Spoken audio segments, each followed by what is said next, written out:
This is a presentation of Northeast Streaming Sports.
All right, everybody, how you doing? Captain Jack here with my awesome pirate shipmate, OG Daniel.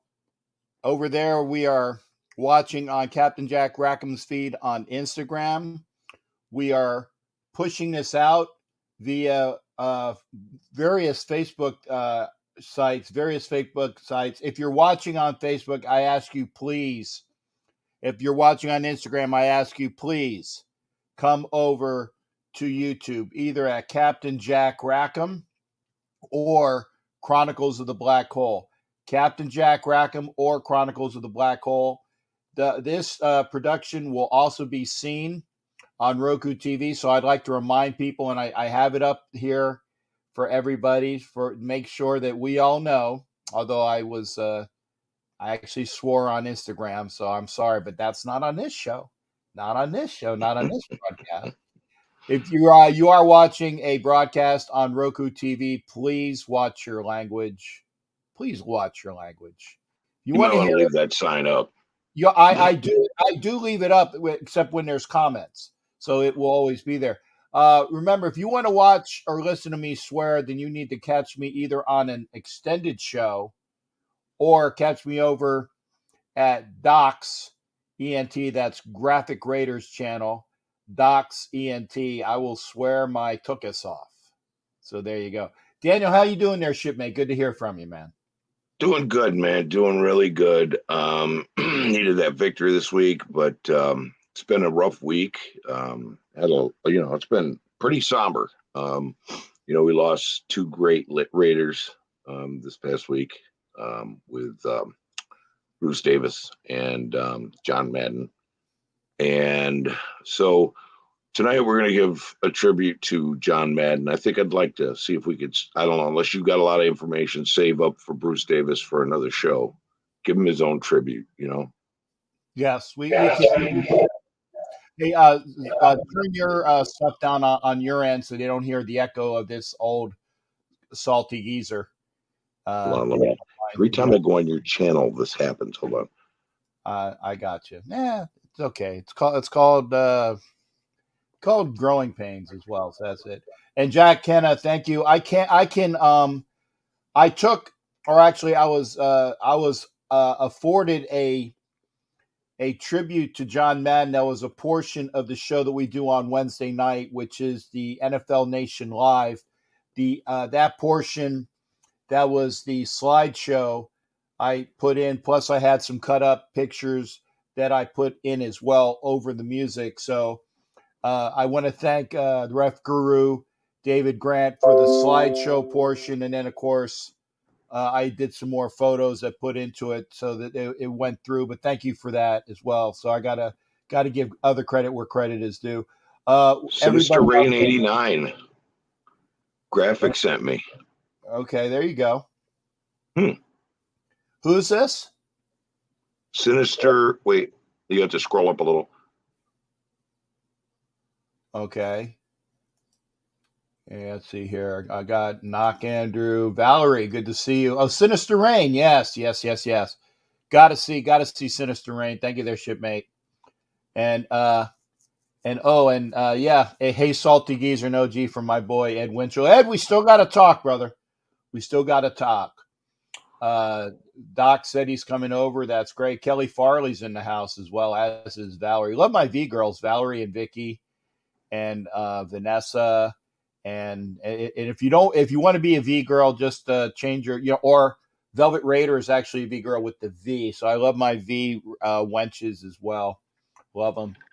Kelly Farley's honorary. It's Kelly V Farley. All the girls that are here. Dirty Raider over there at Instagram. Thank you for being over here, shipmate. If you can, please head on over to YouTube, and we'll get as many comments as we can. We got the man, Terrence Carty, who will push. That's why I said you got to watch on YouTube, because he will push all of the channels, both my channel as well as OG's channel, Chronicles of the Black Hole. Jason, we will talk about that maybe later. We might be able to do it, but we'll be able to do that at another time. That's definitely a hot topic, but we are going to give as much time as we can to the great coach and icon John Madden. So if we don't get to it, that's okay. Wild Turkey, thank you for being in here. And remember, if you're not subscribed to the channel, please, Captain Jack Rackham and Chronicles of the Black Hole. I think Terrence Carty will probably be showing because that's what he does. He's awesome like that. And if you also want to pop into the show and give some support, you can do that via on my channel. Unfortunately, you can't do it on Chronicles, but if you want to support the production, you go to my channel, and every time you give a $5 donation via super chat or super sticker, you are entered into a prize, which we do every time I get like 25 people plus 5 extras. We give a prize. I will tell you what we're doing there. Graphic is in the house. Thank you for doing there, shipmate. He is chugging on iced tea. I know it's iced tea. Thanks for bringing everyone over, Graph. Appreciate it. Yeah. I say let's do this. Okay. Well, let's barring anything further, let's get the graphic man on here as well, right here. So let me change some backgrounds here to help us out a little bit. Graphic, how you doing? Sure. Good to see you. Good to see you guys too. I got about 30 minutes, man. I was like, I got to come talk with my brothers real quick, man. Okay. Got it.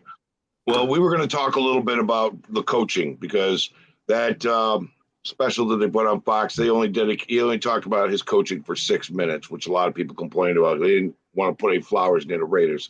And then they went into the commentary, but we also need some guys who know the video game. And that's, I like to have younger guys like yourself and Raider Joe come in and talk about that portion of it. We need your help on that one, because we don't know it.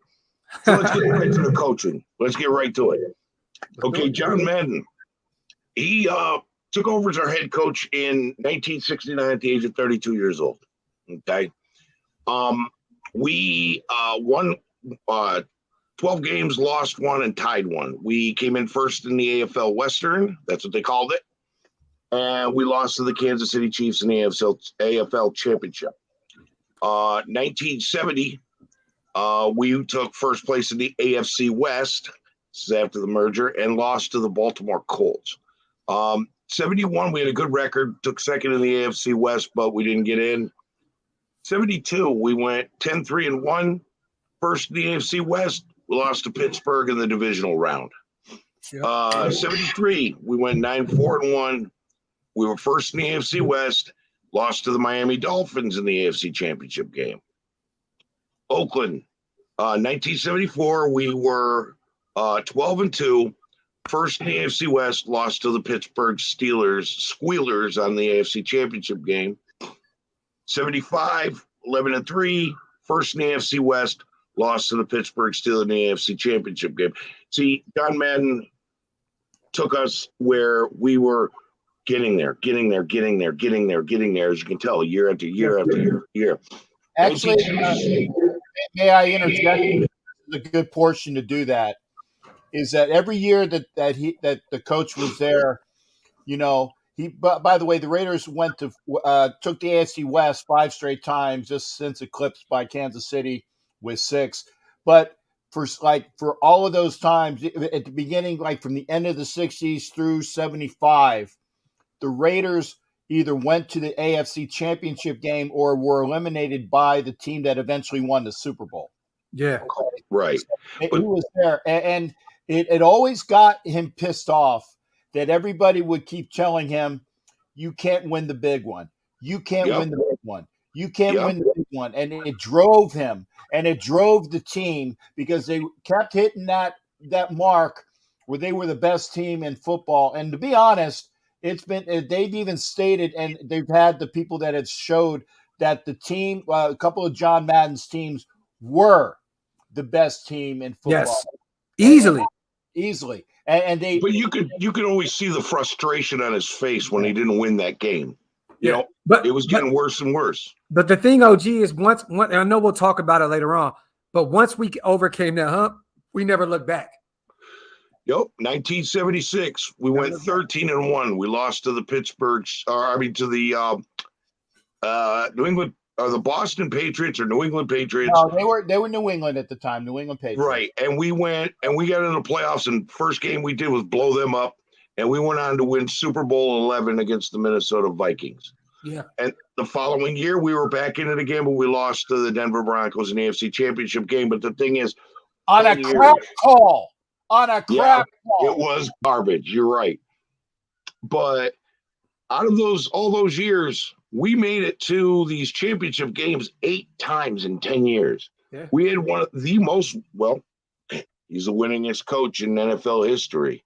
His percentages was 75.9 or? Yeah, 75.9, practically 76%. Yeah. But he got us to our first Super Bowl that we won. Mm-hmm. The GOAT, man. The GOAT. And then, it was like, this guy was a great coach. Nobody's ever said a bad thing about him. Like, this team loved him. Everybody loved this guy except for the teams we had to face. Pittsburgh hated him.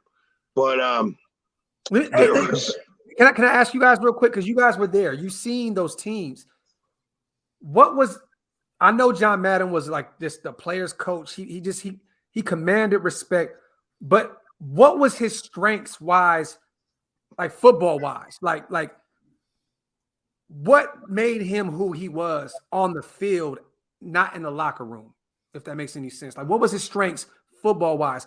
Is it play calling? I mean, what was it in your guys' eyes that made John Madden such a legend as a coach, not as an announcer, not as a video game guy, as a coach? Some of the most famous plays in NFL history were created by John Madden, and they are still legendary plays today. I like that. Well, actually, that, and it was even talked about when he was put into the Hall of Fame by Mr. Al Davis. He said, when you think of the Raiders and John Madden, it was the place. Sea of Hands, Goes to the Pose, the Heidi game. Holy Roller. He said it in the speech, Holy Roller. John Madden was there. And the thing that I said, remember, John Madden was he was a young coach after a small career as basically a junior college and college coach, taken in by the Raiders for 2 years as their linebacker coach. When John Roush lost Super Bowl II, and basically Roush had enough of Al Davis. I'm being very honest. He asked to be released. He asked Madden. He said, "Hey, do you want to come with me?" And John was like, "Well," and he's from that area. He's like, "No, I want to stick around." So it was Al Davis himself. He was 32 years old. He was 33 by the time he coached his first game. But at 32 years of age, he was asked to coach Oakland Raiders by Al Davis because Al saw how much study he had. He was meticulous. You're talking about the things that he had. He was exuberant. He was forceful. He got after the referees. He had fantastic players that would run through walls for him. And the best thing about it is his assistant coaches were the offensive-minded people, were the defensive-minded people. He knew how to get the most out of his staff and players. That was his strength. Hey, put up top beats real quick, because that was the answer I was looking for. Because that's the answer I had, was his adjustments. Yes. Like, if you go back and watch John Madden's games, like I went back and watched a lot of shit, and the way not a lot of coaches can adjust like that. Like, Madden made it look easy. It looked like two different games. You know what I'm saying? If you're losing two different teams. Bro, like, you would come out and you'd be down 14 at the half, and we come out and look like an entirely different team. So, like, that speaks volumes of who John Madden was. You know, be down 20 in the third quarter and come back and win it. Yeah, facts. So, shout out to Top Beats. That was the exact answer I was looking for. I mean, there's a lot of right answers for that question. Don't get me wrong, but it was adjustments, because he was a monster, man. The way he called games was just superior, bro. Jack Kenna, if you do, you have to go over to the Captain's channel, and when we put up that link, I'd love to have you come on, Jack Kenna. I've never seen you come on live. Oh, he came on once before, and it was a pleasure talking with him. So, all right. Well, if you're on the Captain's, go to the Captain's channel, because that's where we can put the link in after we get done with this whole thing. But yeah, if you want to talk about John Madden more, which I'm sure you do, Jack, you're an old guy like us. Not old. Who said? You're ancient. Who said? Okay. I just look old. That's all. Yeah, Jack, be honored to have you on. But okay, so then, hey, if Cap cut his beard off, like, real shit, he'd be out here looking like a Hollywood celebrity. Like, I'm just letting y'all know, like, he actually is like a fucking soup. Like, he cuts the beard off, and then he looks like a Marvel character. We have to watch our language. We're on Roku TV. We're on Roku. Put it up. Like I say, Eric, just for you. Right. You are watching on Roku TV. Please watch your language. I didn't see it. You didn't know. Yeah, we're on Roku TV, bro. My apologies. That's fine. And well, I didn't swear, and OG didn't swear. But when I do the cut-ups, I'll have to take that out for the sound. But we are, like I said, this will be broadcast on Roku TV on Friday evening, 9:00 Eastern.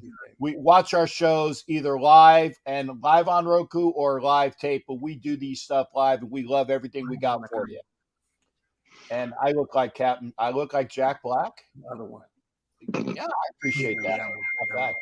But yeah, and again, I just like, there was so many different, like you said, it was the motivation. It was that the players would run through walls for him. It was the fact that he did do the things because he was meticulous and passionate in his game planning and passionate. So if there was something that was wrong, but it was him working with his coaching staff that said, "Hey, John, we've seen this," and he would take that advice and input from the people for him. And it was like it was really team. Everybody putting the thing together to make the team better. He'd also listen to his players. When somebody would say, "Coach, I'm wide open. Give it to me. And the very next play, I'd go to him. And who was it that said that? He said, I dropped the ball, and I really wished he didn't throw it to me again. but I forgot who it was. One of our character players, you know what I mean? Yeah. But he listened to the players. Hey, have you guys heard anything? And this is just off subject, but it's still Madden. Has anybody heard anything about a memorial or his funeral services? Like what's going on? I haven't heard anything yet.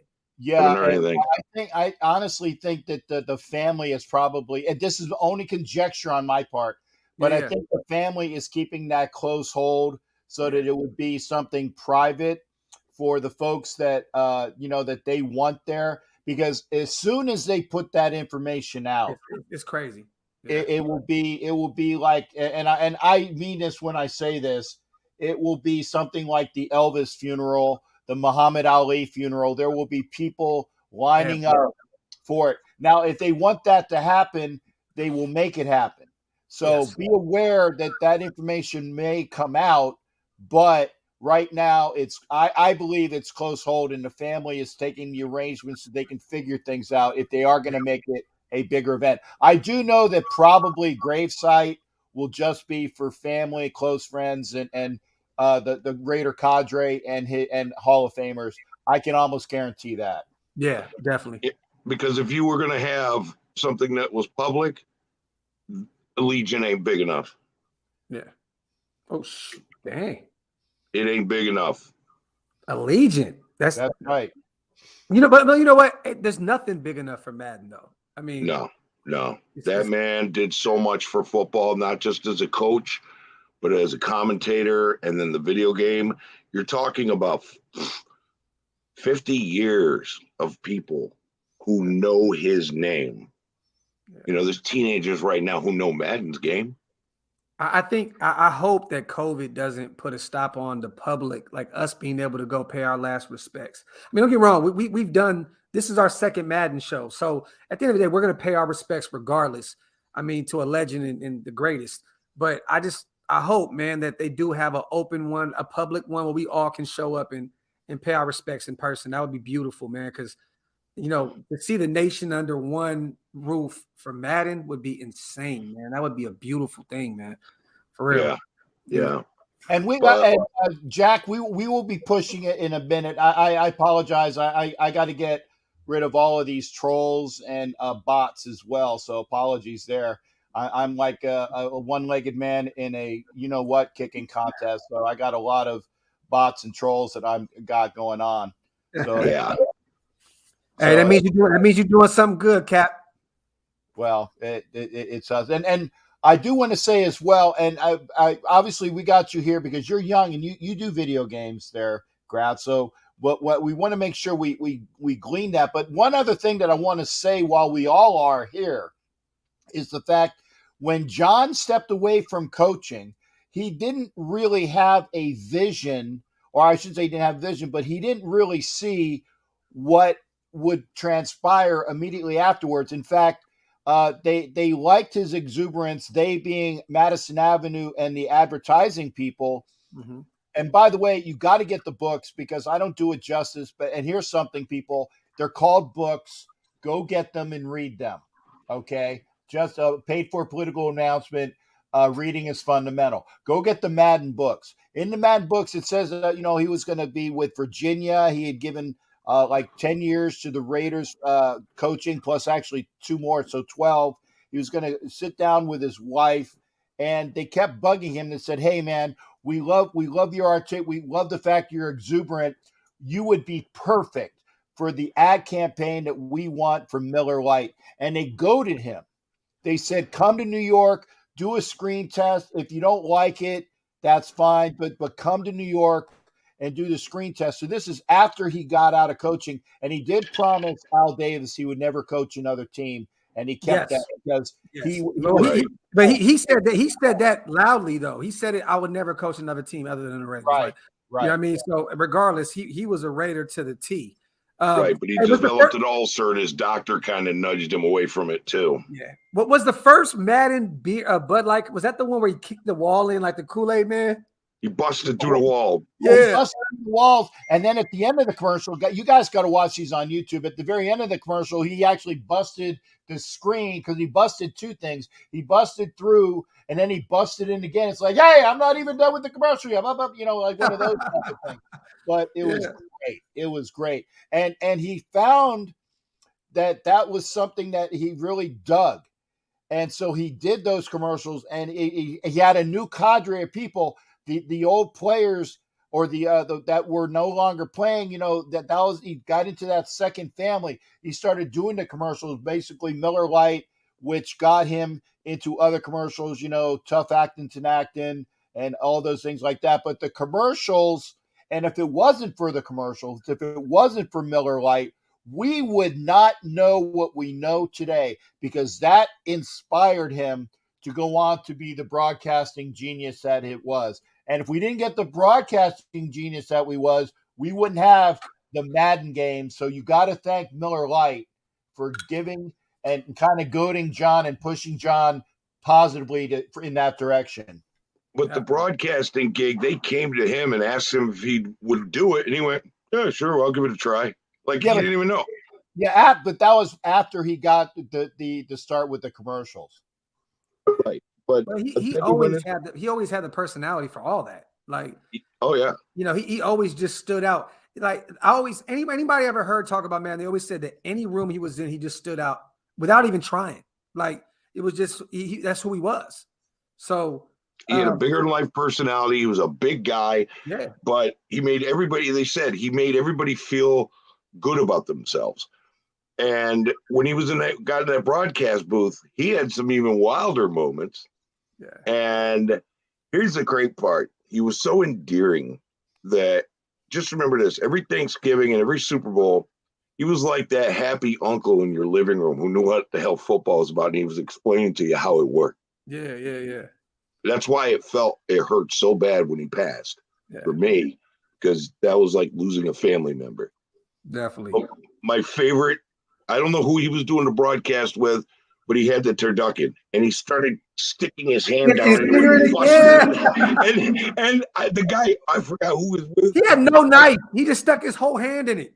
Right, but I forgot who he was broadcasting with, but I saw a man trying his hardest to hide disgust.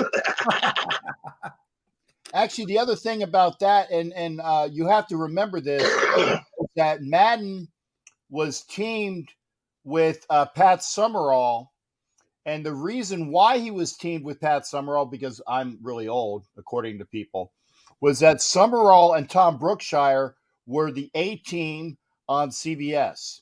And Tom Brookshire had his troubles with alcoholism.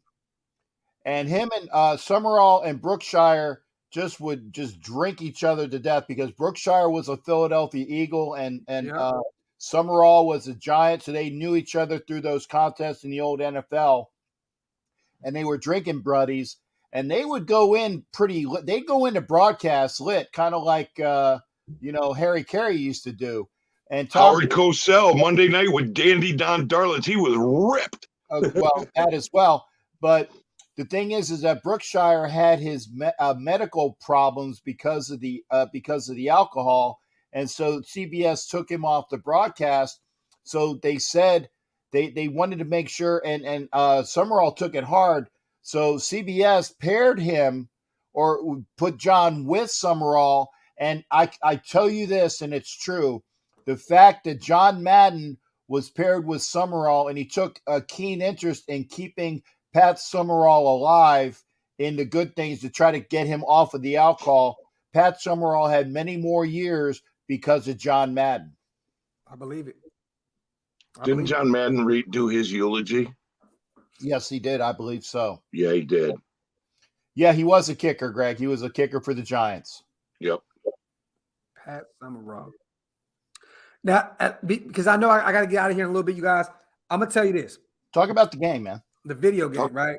So I had all the video games, but I was always the kid that was outside playing football, playing basketball. So all my friends would be in my house playing the game while I'm out there throwing the ball to myself. So I would play Madden. You know, I would play it, and what it meant to the culture, not just football, but just the culture, especially like where I was from. Like, if you didn't have a lot of money, if you had Madden, it didn't matter. Everybody's at your house. You know what I mean? It didn't matter. Everybody's at your house playing Madden. I've seen people fight, make money, lose money.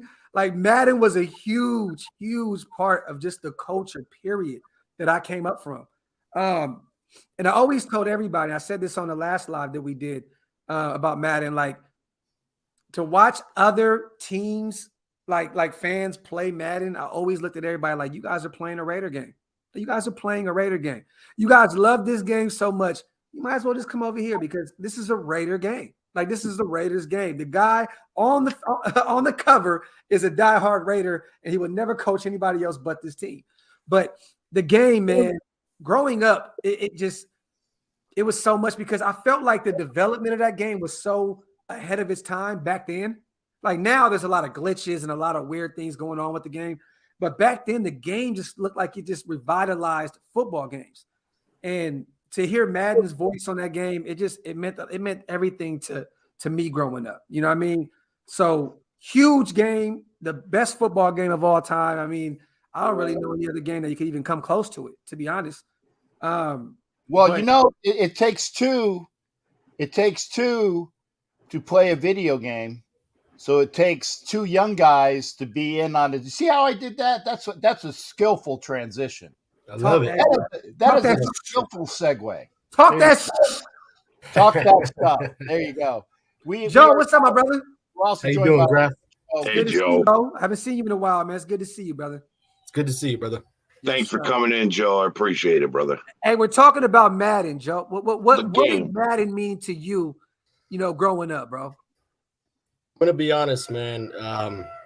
My generation was the last generation where you could go outside, but you still had the games, the video games.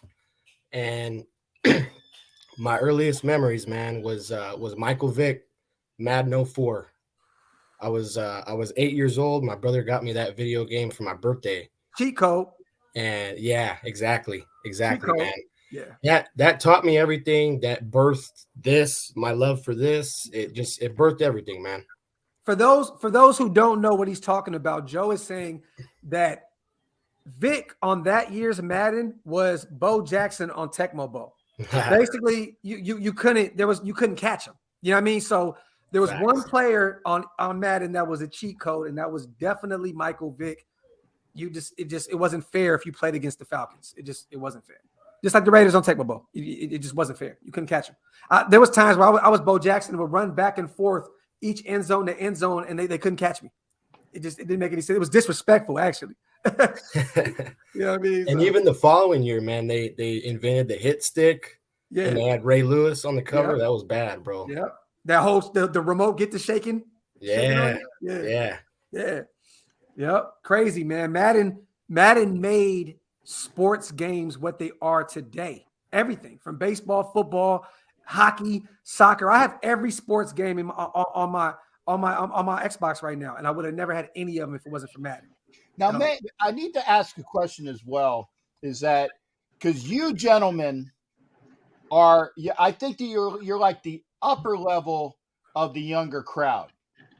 That you knew, or I would be sure as Raider fans, you knew who John Madden was. Yes. Prior to the games. Yes. Okay.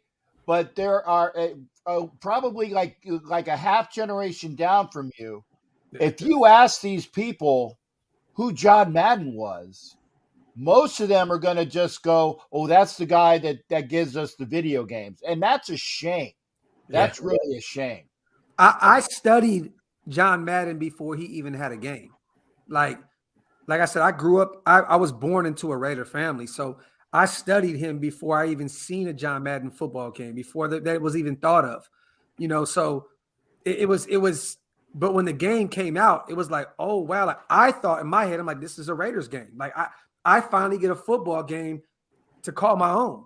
You know what I mean? Because I grew up in Northern California. All it was Raiders and Niners. That's it. And I'm sure Raiders fans' kids who are playing the game today, those kids know who Madden is because their parents would not allow them to not know who he was. My sons are 8 years old, and when Madden passed, They said not the video game. You know, no, Dad, like that. They're 8 years old. They don't even know who John Madden. They don't know what he looks like. They don't know any of that. But they heard that and they seen the sadness on my face. They were like, "There's no way." Like, no, Daddy, the video game guy, because they're young, but they know. That lets you know it's like a Michael Jackson kind of thing. Like, you know what I mean? Like everybody knows who Michael Jackson is, whether you listen to him or not. Facts. Everybody knows who Madden is. Madden is the Michael Jackson outside of all the allegations. And by the way, again, if you are watching on Facebook, please go over to YouTube, either at Captain Jack Rackham or Chronicles of the Black Hole. Please subscribe to both. We will have those channels up. If you're watching on Instagram, I had to throw this in there, guys. I'm sorry about the cut. If you're watching on Instagram, please, you're just watching an old fat guy with a beard when you can have 4 guys on screen and comments. Please come over to YouTube if you're on Instagram. Thanks again. Go ahead, John. There was a comment that was up that I'd love to scroll up if you could a little bit. Okay. Which up 2 or 3 above that, where the guy said, I don't remember who it was, said his father bought him the Raiders DVD set. Okay, I'm going to try to find it. Shout out to Raider Moore. Last name was Moore. Raider Moore. Yeah. Raider Moore. Okay. Thank you there, shipmate. I will try to find that. Oh, there you go. Thank you there, Raider Moore. Hey, I know. Hey. I know. That's Logan. Good to see you, Logan. Thank you. Hey, Edward, you can't say that me or Joe never seen him on the sidelines. There's so much footage and so much tape out there. You can't. I may not have seen it live, direct when you guys did. You know what I mean? But I seen everything I needed to see with John Madden on the sidelines. So you can't say that, brother. I seen it. Trust me. I don't think you understand how much of an avid fan I am, not just of this franchise, but of John Madden. So pump the brakes a little bit, brother, on your judgment, because you may have 2 young guys on here that you may think they don't know what they're talking about. But trust me, I study everything Raiders, and I know my brother Joe does the same thing. So, and by the way, as well, and I said this to other people, Madden used to sneak smokes with Biletnikoff on the sidelines. They would get into a huddle and they'd like sneak smoke. Regular smokes, folks. Regular smokes. Okay. Right. Just need to say that. And they would sneak smokes on the sideline. So that's the way it was back then. But then when the NFL got bigger and bigger in the late 60s, and when they had the Marlboro ads and they took that out, you couldn't even do that on TV. So they couldn't do that anymore. Yeah, and Edward, listen, you've never played the video game. So we're trying to put together all 3 aspects of this. I've never played the video game. Captain's probably never played the video game. I played it once. All right. Well, I never got to play it. Edward, I'm sorry, my brother. I couldn't tell you. I couldn't figure out the date that I was going to come out my daddy nuts, man. I'm sorry. Like I couldn't. I wish I was born earlier to see it. I wish, man. I can't do nothing about that. You know what I mean? So all I know is when I was born, and you know what I mean, like I was told about Madden's success, and I went back and studied that man. You know what I mean? So yes, there's no comparison, bro. But come on, man. Like you can't take away the love I have for Madden just because I wasn't there. That makes no sense. You know what I mean? And Ed, I gotta say this as well. And Ed's a little bit older than me, maybe about 10 years. But Edward, we can appreciate having never seen Jim Thorpe or George Halas earlier in this year, or Curly Lambeau or Elwood Crazy Legs Hirsch. And if these names aren't familiar to you, it's because I'm dating myself. So yeah. we can't fully appreciate that, even going through the reels. So, you got to take it with what you got. You got the video, you take what you can get. But not even that. Look, the other day I did a show about John Madden. All my brothers were there. And guess what happened? 11,000 views. That's probably 11,000 people that never see, or at least 10,000 people that never seen Madden on the sidelines either. So we're raising awareness on this man and his greatness. So, you know what I mean? At the end of the day, man, don't judge me because I wasn't there. Just understand that we're all here to basically give thanks and give praise to that man, because to me, he's the greatest coach of all time. You know what I'm saying? Right. So, this is how the legacy will live on through all of us, man. Yeah. You know what I mean? So it is what it is. You know what I mean? But shout out to you. Trust me, brother. I know how you feel. You're like, man, these young pups weren't there. I get it. Trust me. Ed's a good friend of mine, and he doesn't mean anything really by No, it. I get it. It's more personal to him because he was there. I got it. So I totally understand. But I love that kind of like fight. Like that's the kind of people I love having conversations with, because I want them to understand, because of all the stuff that I've been through watching Madden and playing the game, that there is a lot more that we can add to it that you guys can't. You know what I mean? So we all bringing a certain energy to the table to have this kind of show. So shout out to Edward, brother. Trust me, no disrespect at all. I wish I was there like you guys, but that means I have probably about 20, 30 extra years left in my life than y'all old bastards. So hey, Jack, the link is in the stream, Jack. Just click on it and jump in with us, man. That's right. I got Raider Gabe that's going to be coming on in a minute as well. My boy Gabe. I'm gonna wait for Jack to come in, so we'll have a 6 screen. And I heard another ping, so that's somebody else. It's Mode. Mode, hang on a second. I got to bring Gabe, and I got to have Jack Kenna on. But Mode, you'll pop in when Graphic pops, so we'll do that if you don't mind, sir. If you don't mind, sir. Oh, Dirty, shoot. You guys are going to make me swear. I almost said the S word. Dirty's about ready to pop in as well, and I don't know how many people I can get in here. So, ten at the most. Let's go. Okay, we're going to add. We'll start Gabe, adding. why does Gabe always look mad? Remember, I got to make the announcement. You are watching on Roku TV, so please, for the old man, watch your language. That's all I got to do. That's my paid for political. Beep. No problem, sir. No problem. We're gonna watch our beeping mouths. I know you were talking to me. No. And God wants to come in, but God, your devices aren't connected. Try to reload. I'm gonna kick you out. Hey, real quick too, you guys. Shout out to my brother Dirty. Shout out to Joe. Shout out to Gabe.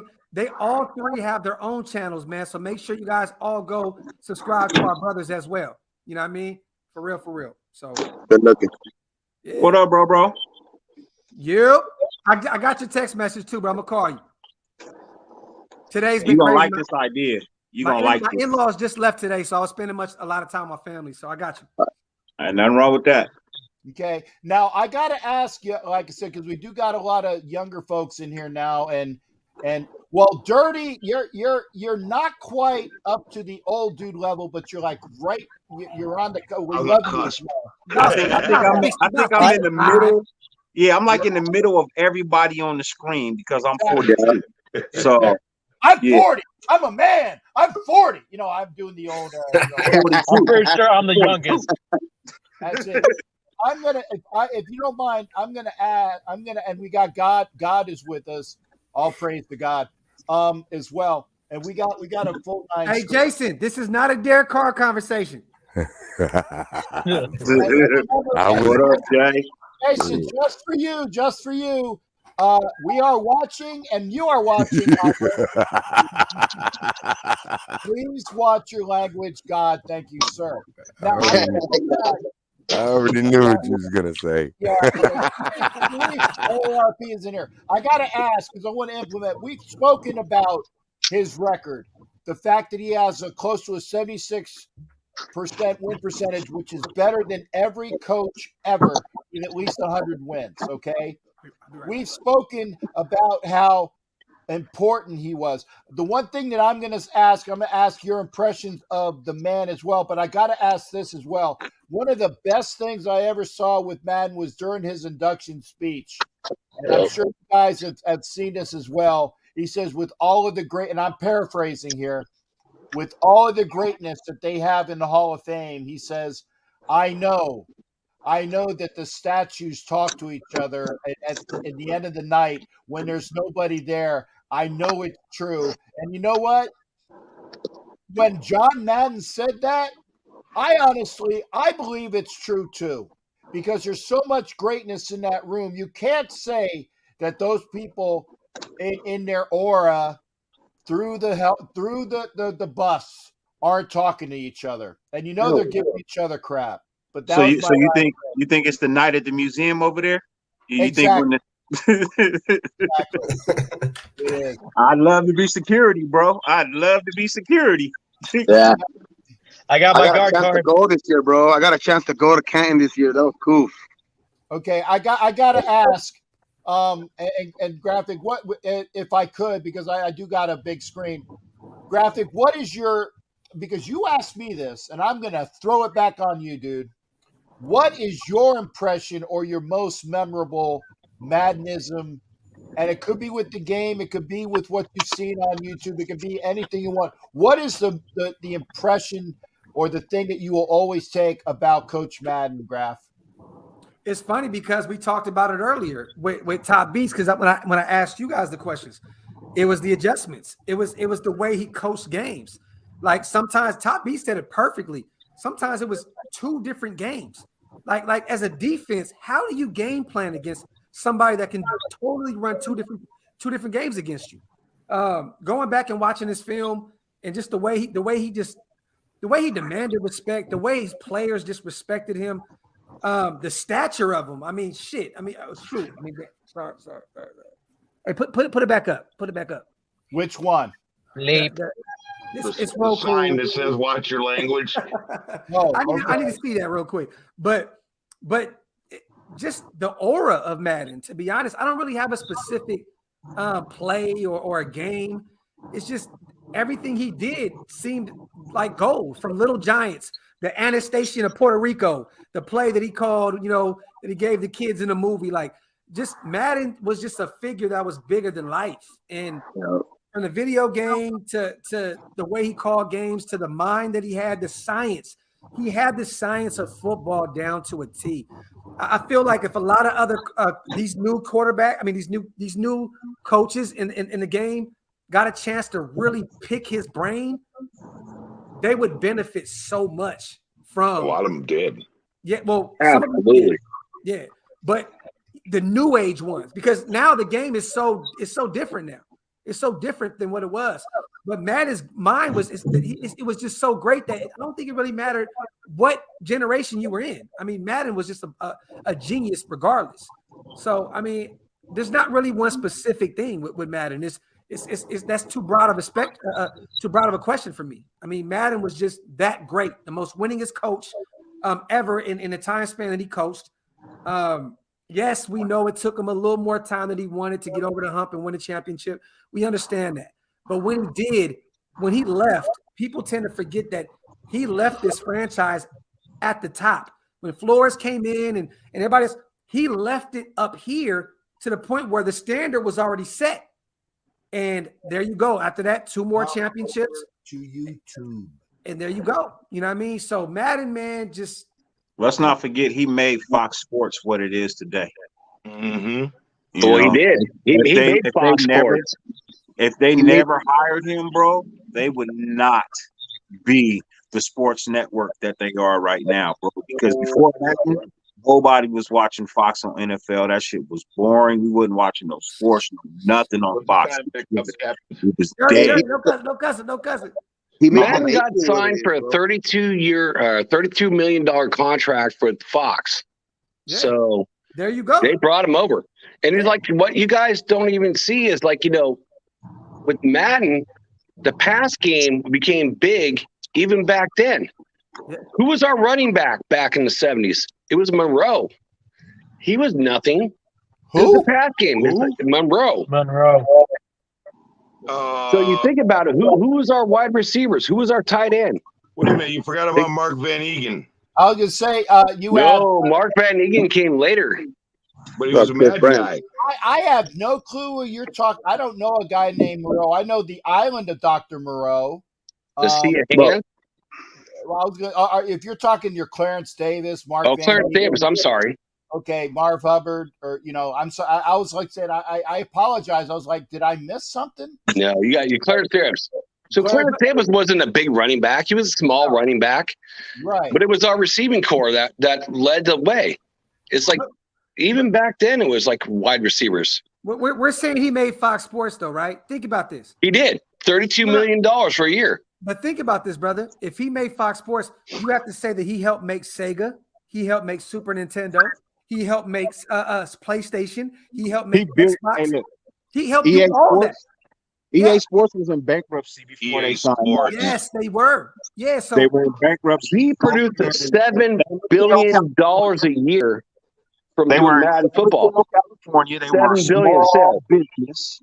Yeah, you know So they he's were like the first person to do 3 generational things. It was like going from being a head coach of an NFL football team to being the best broadcaster ever, and to like even put Madden on the map.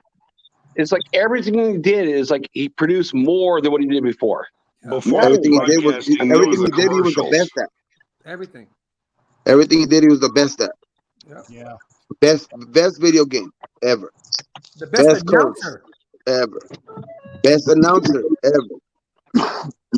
by far the greatest announcer to ever grace the screen. Ever. Easily. Okay. Well, doesn't it kill you guys though? Like he did all Niner games and Cowboy games. It's like, where was the Raider games, dude? I wanted the Raider He game for him. went and did broadcast for the top games. Whoever was It's all on top, Fox. that's where he was. That's Top where he games of was the sent. week. But make 90s no was mistake. Niners and Cowboys. Bro, we knew where his heart lied, bro. But Like, look, at the end of the day, make no mistake. Who was on called top at no the time? games. The Niners and the Cowboys. Right. Look, Remember, But he made the nation what it is. He made the nation what it is because when he got us that first Super Bowl, our fandom just blew up, man. Yeah, and again, I'm going to put this in for John Copeland. It's true. The fact that he called the last Raiders Super Bowl, I know it was killing him watching the Raiders just get boat raced by the Tampa Bay Fake Pirates. And I said that correctly, folks, the Tampa Bay Fake Pirates, okay?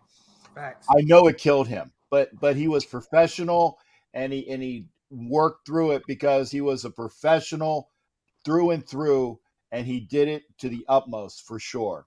And again, Madden was also the very first broadcaster to work for all 4 of the networks. All 4 of the networks. The only. First one, yes. He was the only broadcaster to do all 4. And he would always wear his silver and black whenever he was calling a Raider game. He would never rock anybody else's colors. He would always wear silver and black when he called a Raider game, and he would never make a mistake in any game. But he called Raider games like no other. Oh, Raider Moore, I was going to tell that story. That's funny. Madden saw Exterminator crew at visitors' locker room, and they said they were killing rats. Madden said he would pay them to feed them instead. Yeah, he actually, it was the Chiefs were visiting. These guys, he comes out of the locker room, he goes in, he sees these guys dressed as these exterminators. What are you doing? What's going on? And they said, well, we have a rat problem in here. We have to get rid of them. He goes, hold on. Go get rid of them, feed them. And then he paid them to leave.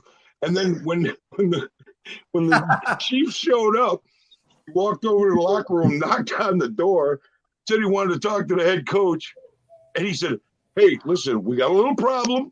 We got rats in here in this locker room. Just be careful. We're trying to get it resolved. And they were all freaked out. And it's the same thing he said when the field was watered down. 1983. That's funny. Now, I was going to say, Mode, do you have a story that you'd like to impart on us? So I'm going to go from Mode to God as well, because I want to make sure, and I'll go back to Gabe and Joe. But yeah, go ahead there, Graf. Hey, before y'all do, I got to get out of here. I got to spend some time with the family, man. I appreciate you guys for having me on, man. Shout out to the Appreciate chat. you Shout for out to everybody. coming. Make sure you guys all subscribe to our brothers. Hit that subscribe button. Shout out to all you guys. I appreciate you guys. I would stay longer, but like I said, I got a lot going on. I'm leaving Friday. 916, bro. Appreciate Love you you, man. coming in, bro. Is that Kenna? Oh, yeah, man. Come on, dog. Oh, Come yeah. on, man. You see what it is, man? 916, man. You already know. My God. Appreciate y'all, man. Y'all have a blessed night. For real. Thanks again, Graf. We appreciate you being on, brother. Yes. So So we got a space open. If you'd like to come in, I'm gonna put it up the link again. If there's something that you'd like to talk about, or if there is a memory that you have of Madden that's special to you, again, because I asked when Graphic asked me what I remember about Madden was he was animated. You could always rely on John Madden to beat the flap his arms around and gesticulate and go after the referees. To me, I mean, that was wonderful back then because all the other coaches, they were stoic. Madden was not stoic, okay, by any stretch of the imagination. He was animated, and that's why the team would run through a brick wall for him. I think he still should have copyrighted. Boom. So, fellas, do you remember the Madden game that he was the most proud of in his career?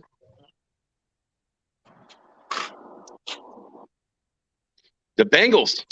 So the Steelers beat the Raiders 2 times over in the playoffs. And it's like if the Raiders would lose to the Bengals, then we can play the Bengals in the playoffs. But he's like, you know what? I'm not going to lose to any team. So, like, just this week coming up with the Chargers, if the Colts lose to Jacksonville and the Raiders play a tie, we don't play for fucking ties, dude. Dude, watch your language. I'm sorry. Apologize. We don't play for ties. We play for wins. And you know what? That was a game that Madden said, you know what? I was the most proud of that game there. So we can play the Steelers, who beat us the last 2 times in the playoffs. And then we came back and we beat the Steelers in the playoffs. And won the Super Bowl. That's right. Thank you, OG. And OG, thank you. I love you, bro. So when you come out to California, let me know. Let's hook up. Well, I'm going to meet up with Dirty. I'm coming out there June. I'm going to be there around the 16th. That's when my youngest daughter graduates, and I don't have to go traveling anymore. But I'm going to definitely. I will let everybody know when I'm going. Where you coming to, OG in California? Well, I'm gonna see if I can con Dirty into making some barbecue, and I'm gonna go over there. No, I'm gonna be in Manhattan. I'm gonna be in Manhattan Beach for my daughter. She lives there. They're graduating there, but all you gotta do is ask. I'm gonna be all over, anywhere I can get to. You know, I know Dirty's close by. Well, yeah, I'm in Riverside, so hit me up. I'll be the IE, bro. We gotta come towards the beach. And again, if you are watching on Facebook, please come over to YouTube. I can see your comments a little bit easier and quicker. Please come over to YouTube. Everybody on Instagram, that's on my Instagram, please come over to YouTube. We lost God. Hopefully God will come back. I see Dirty still in there. Again, yeah, I gotta show the comment. We are watching on Roku TV. So gentlemen, please watch your language. Yeah, watch your bleep language. That's right. And again, anybody wants to, if you want to, that's fine. As long as, I had to put the announcement out. I'm just saying, if you want to come in, there are spaces available as well. I put the link up again. Please come over. And again, every time you submit $5 via Super Chat or Super Sticker on the channel, first off, I appreciate that. We appreciate that. You will be in store to be on the prize wheel for Captain Jack's treasure chest of prizes, which is behind me, which is awesome. I would also say I'd show you, but I only have my shorts on, so I'm not going to show you. I'm not yeah, we don't want to see that. We don't want to see that. Daisy Dukes. So guys, John Madden had 3 rules. You know the 3 rules? Yes. Be on time.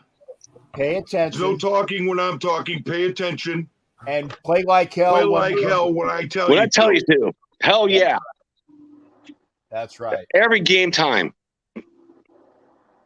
All these coaches need to do this. Yeah. Actually, it was John. There you go, Sharif. John Stockton shorts. Thank you. There. I don't want to get the ladies excited. So I'm gonna sit down in my chair. And one thing that I like about those rules is that Ref Guru, when he was in charge of his IT business, he emulated that. Be on time. Pay attention to the things that need to be taken care of. He extrapolated from that, and then work the jobs that need to be done, work them out. He took the third one and extrapolated. But I'll tell you what, if you follow those 3 rules, there's no way in heck you can go wrong. And that's a fantastic thing. He said, I wanted to have the least amount of rules. It makes it easier for the players to relate and to play hard for you. All those guys that were dictators and had all those stupid rules, About your haircut, you had to wear a suit and all this stuff. That's right. So again, it was fantastic. But did I get the who have I not asked about their John Madden Joe? I'm sorry, Joe.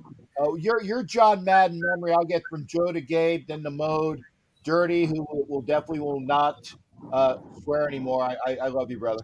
I will not. I know you will, but that's it. But yeah, I'm trying to put the users on block that it doesn't say for a report. But go ahead, folks. All that, Joe, your John Madden memory that sticks out in your mind, sir. I gotta say, Boom, man. I gotta say, Boom, and seeing him either on plays or just guys on the sideline when he's drawn, on the screen. Fondest memories right there, man. There you go. Thank you there, sir. Gabe, what about you, sir? He just made Thanksgiving that much better. To me, Thanksgivings were awesome when you could just watch, you could just listen to John Madden, eat some good food, watch him cut the turducken. There was nothing like it, man. It was football on Thanksgiving was awesome when Madden was around. Got it. Greater Mode, Shipmate, what about you, sir? What's your John Madden memory? Playing a lot of the older Madden games when he was still doing the voicing for him. Because playing those games and hearing him do the commentating for the games that I would play, it just made me felt like if I was studying a playbook. It made me felt like if I was trying to He was calling your game. Yeah. That's cool, man. Like that. There you go. Okay. Dirty, Shipmate, what about you, sir? My favorite John Madden memory would have to be, it would have to literally be him being carried off on the Super Bowl. You know what I mean? In his blue jeans, dressed like a blue collar coach. Light blue jeans, dark blue shirt. Blue jeans with the was that a sweater or polo shirt? Yeah. Polo shirt, bro. I believe it was a polo. Yeah, it was a polo. With his white tennis shoes, bro. That's my favorite John Madden memory, bro. Because that there was our first Super Bowl victory. You know what I mean? And I couldn't ask for it to happen to a greater coach. That's it. And who's the gentleman on the bottom? Jack. Is that Jack? Is that you, Jack? It's me, Jack. Okay, I'm sorry, Jack. I know we spoke before. I'd never had a visual, so I thought it was you, but I wanted to be sure. I'm not going to call you Randy or Bobby, whatever. I'm sure, Jack.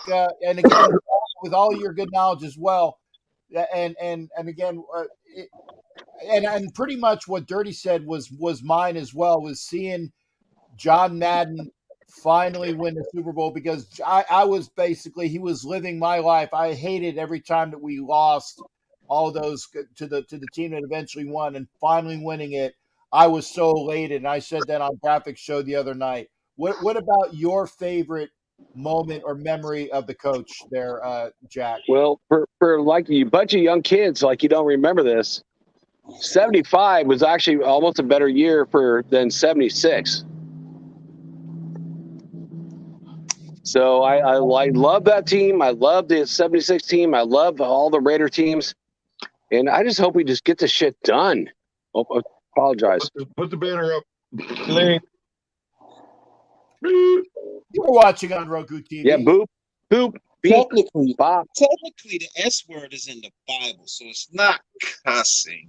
I Technically, yeah. Technically, I still have to go to my bosses to say I'm at least trying to get the. So Yeah.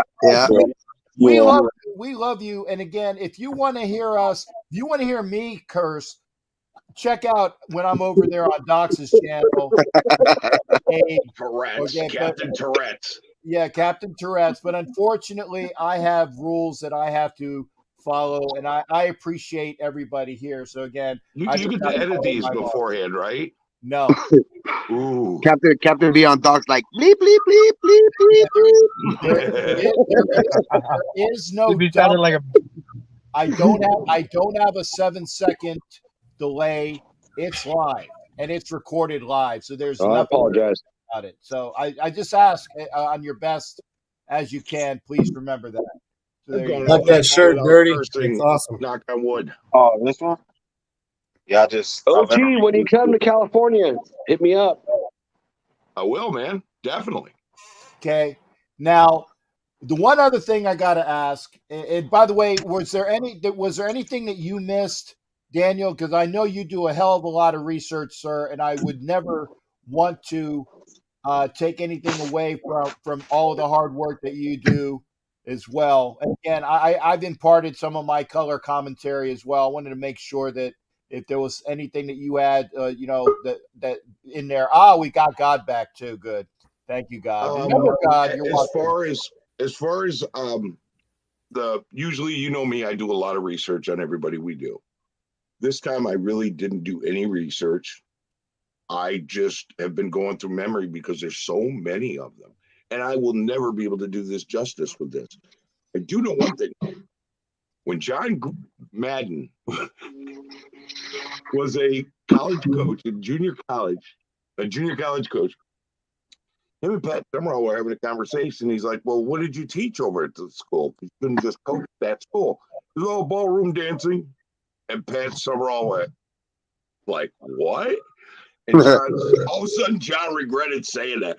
And so he changed the subject, went on to something else a little while later, and Pat Summerall said, so were you more of a foxtrot guy or a tango guy? And John Madden was like, I think that conversation's over. He busted himself and had to get recovered, and he was room dancing. Actually, I wanted to make sure, sir, that I was prepared. So there was plenty that I do know about John Madden, but there's something that I did not know about John Madden that I actually two things. Well, I knew the one, or I remembered again reading something, but there's one thing that I read today I had never, ever known. I would say the one that I remembered again reading it was the fact is we can thank Dutch, a.k.a. Norm Van Brocklin, the coach of the Eagles. Don't you say for pushing John, because again, when John went to Eagles camp and he busted his knee and he was trying to do all the things he could to make the Eagles squad, but Dutch was the coach of the Eagles, and he noticed Madden was sitting there in the room watching game film in order to try to help out and do all the things that he did.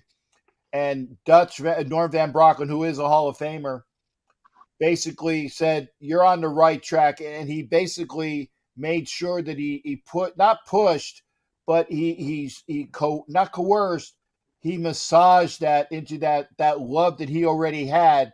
So it was to the great Hall of Famer, Dutch Van Brocklin, that he went on that route. This is something I never knew, is that in the video for Paul Simon, me and Julio down by the schoolyard, John Madden is in that video teaching kids a football play. And I'm like, wow, I don't ever recall that. So I'm going to try to go back on YouTube and find the video. I don't remember videos being out at that time. I thought video came out in the 80s. Well, video was in the with the MTV stuff, but there was video. There was video of certain songs. They just didn't have the platforms for it until later on. They would take the song and they would make videos on the aftermarket. So they have the video of the Paul Simon song, Me and Julio Down by the Madden is there teaching plays to the kids there. Hey, God. Okay, that song came out before I started watching football. And John Madden wanted to teach like football. He taught it in college. Yes, he did. And it's like all he cared about was like teaching football. It's like when they want to do the NFL Madden, they're like, oh, we can eliminate the offensive lineman because the technology wasn't there. He's like, no, you can't do that. It's all you got to have, like, you got to do the whole thing. He just wanted to teach football. That's why he got a contract with Berkeley. Yeah. You got an echo there. But OG, yeah, they reserved video for John Madden, Paul Simon, and like Neil Armstrong back then, brother. They had video, but we just couldn't see it. I don't know. We had a black and white TV. I don't remember. Actually, there was another story that I also read today, and I don't know. It was stated in the Sunday night game, and I don't watch the Sunday night game because I'll tell you 4 words why I don't watch the Sunday night game. Al Michaels, Chris Collinsworth. That's all I have to say. That's the reason why I do not watch those, or if I do, the volume is turned down. Okay. Chris Collinsworth. Oh my God, I can't stand that guy. Yeah, and he's a Gator, and I can't. And I'm a Gator, but and I have no problem saying that he is the only Gator that I can think of that I can't stand. And of course, we got Al Michaels, the Raider hater. But the one thing that Chris Collinsworth stated and I didn't catch it, but I read the post interview, was that he asked Collinsworth asked John Madden, what were the important aspects of doing a broadcast? And John Madden told him, and this was a lot like what Jack was saying, watch the offensive line, because that will tell you basically all you need to know at that point in time, where the ball's going, what is the most important things, because the defense has to react and the offensive line is going to be doing all that it needs to do. It'll be the primary focus point for you.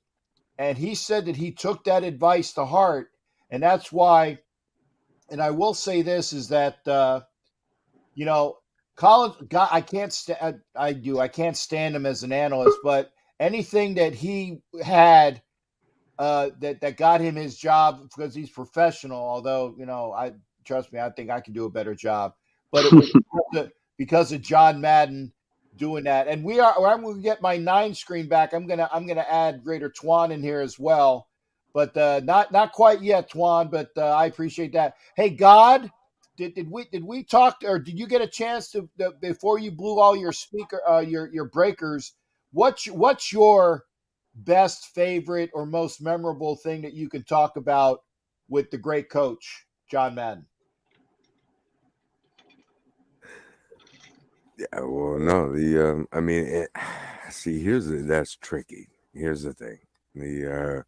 He meant so much to so many people across so many different walks of life, genres. There's nothing that I can pinpoint, you know what I'm saying, that inspired me, to where I could just say, oh, this one's better, this one, what have you. But like I was trying to say earlier, and you said it was, to me, I think I would say I'd answer that question if it was me, John Madden, and it was 1958 when the Eagles decided to take a chance on him for an offensive line. I think that really sparked, because you got to think about it. Back then, players, you think about, what are they making now? 50, 60,000 a game if you're sitting on the bench. You know what I'm saying?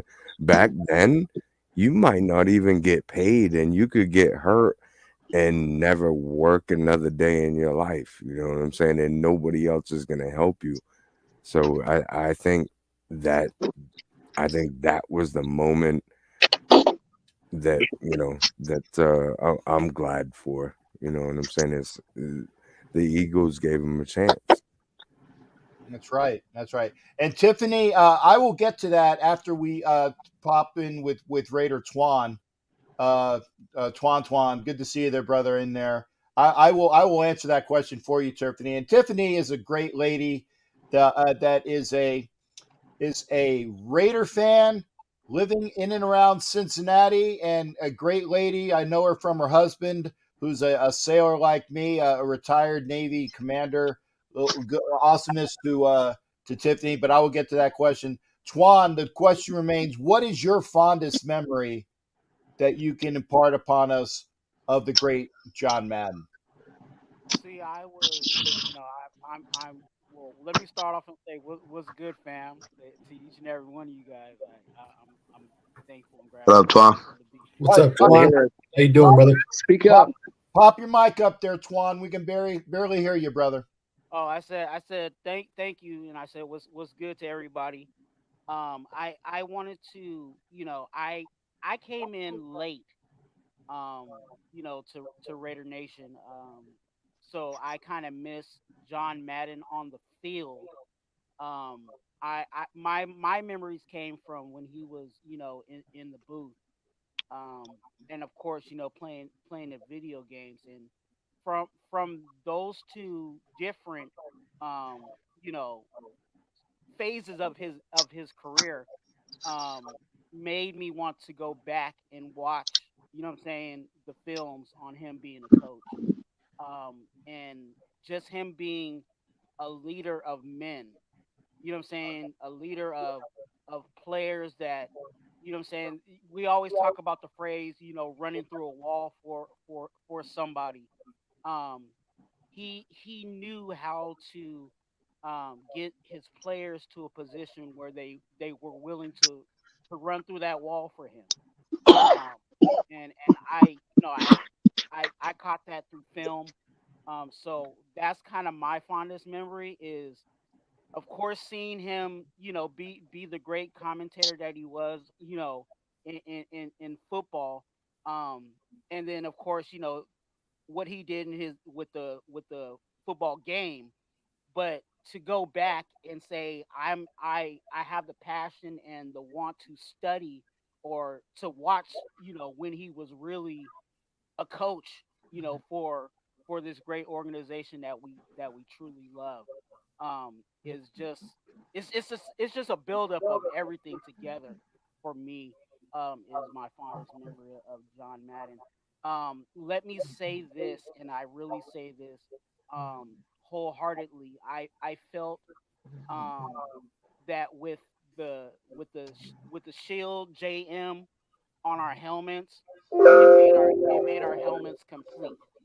Um, when I think about the Raiders, just personally, um, and I have to look at the iconic names, I think the first two iconic names, of course, is the great Al Davis, and right behind him is John Madden.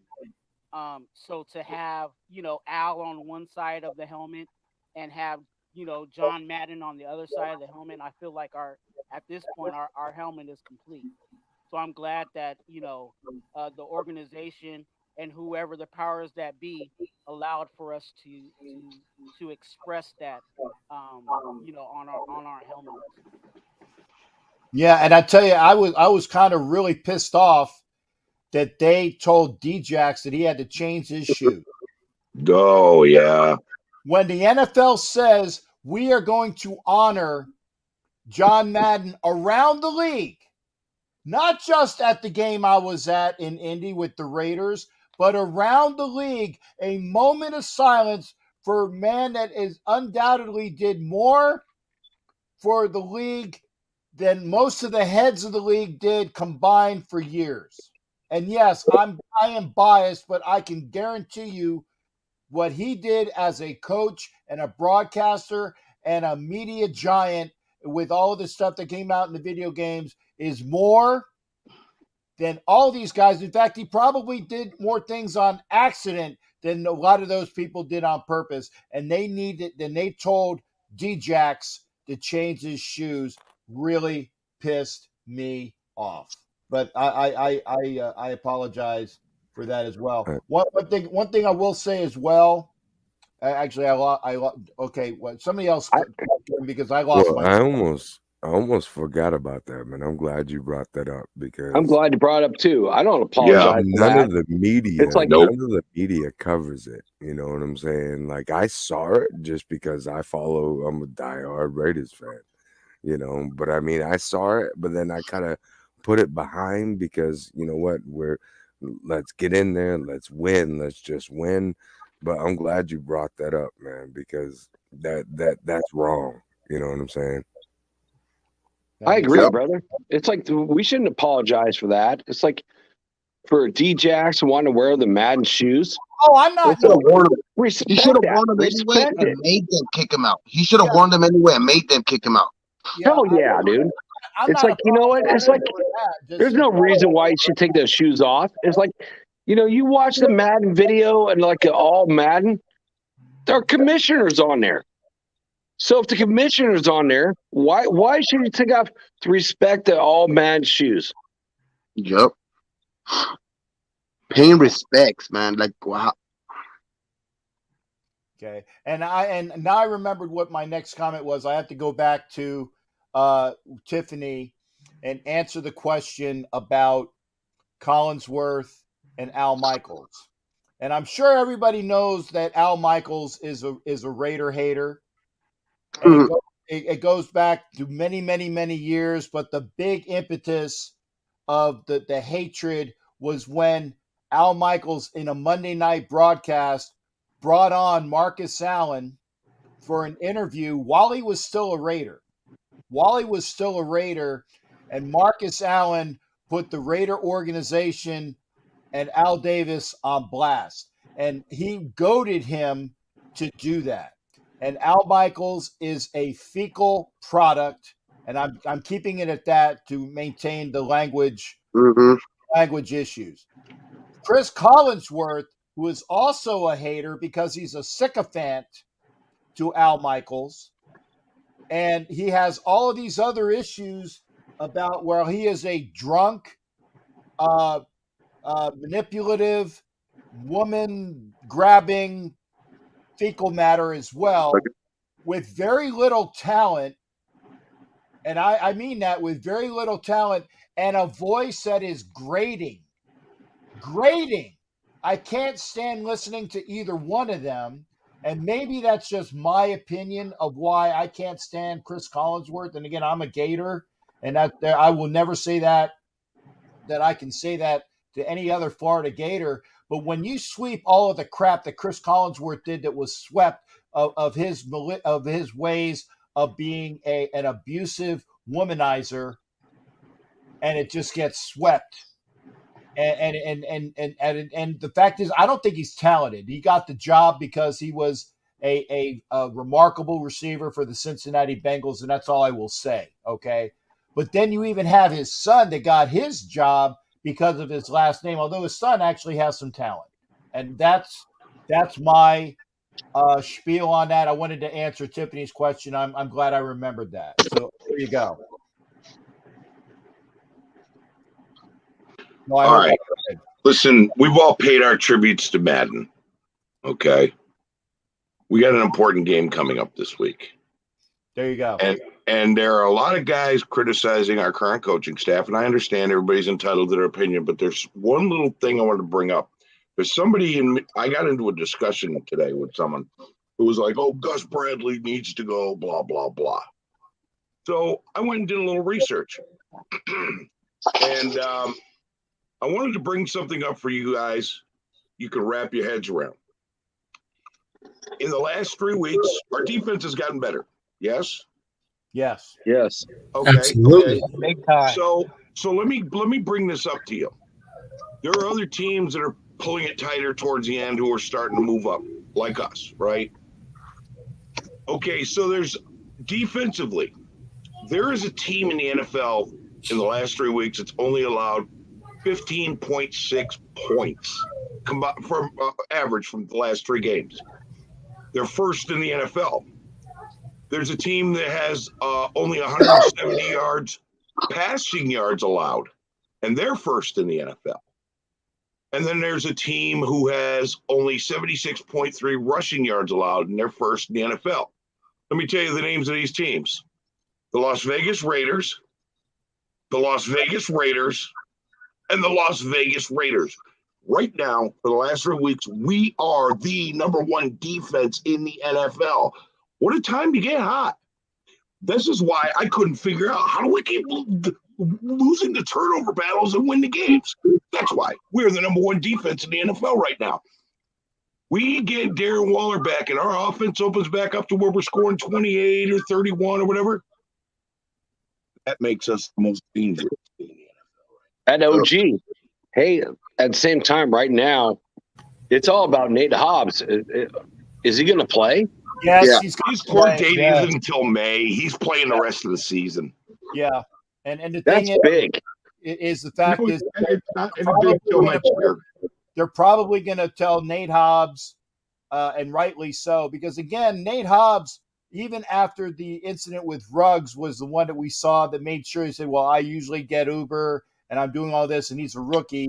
And yeah, he screwed up to a point, but I will say this, he at least didn't drive.